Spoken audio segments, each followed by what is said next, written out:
Cerita ini dimulai suatu hari Tono merasa ada yang tidak beres dengan Honda Supra kesayangannya.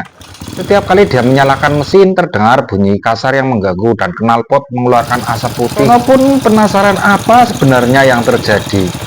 Tono mengingat bahwa salah satu penyebab utama dari masalah ini adalah piston yang baret atau bahkan jebol.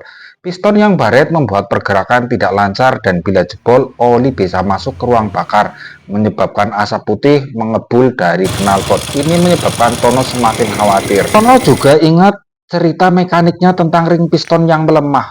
Ring piston yang melemah tidak bisa menjaga tekanan kompresi dengan baik, akibatnya oli masuk ke ruang bakar dan menghasilkan asap putih.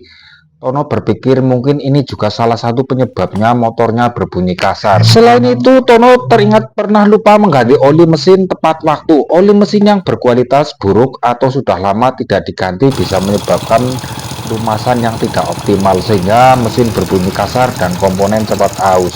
Lalu Tono teringat kemungkinan lain blok silinder baret. Permukaan blok silinder yang baret akan membuat piston tidak bisa bergerak dengan lancar. Ini juga bisa menyebabkan kebocoran oli ke ruang bakar yang akhirnya menghasilkan bunyi kasar dan asap putih dari knalpot. Tono pun mengingat bahwa bos klep yang goyang atau longgar juga bisa menyebabkan motor ngebul berasap putih dari knalpot. Klep yang tidak menutup dengan sempurna akan menyebabkan oli masuk ke ruang bakar yang menghasilkan bunyi kasar dan asap putih. Akhirnya Tono memutuskan untuk membawa Honda Supranya ke bengkel terdekat untuk diperiksa lebih lanjut. Ternyata benar beberapa komponen yang disebutkan tadi memang perlu diganti. Setelah diperbaiki, motornya kembali seperti baru, tidak ada lagi bunyi kasar dan asap putih.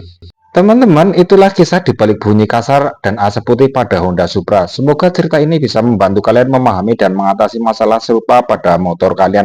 Selalu perhatikan perawatan rutin dan gunakan oli berkualitas. Sampai jumpa di cerita berikutnya.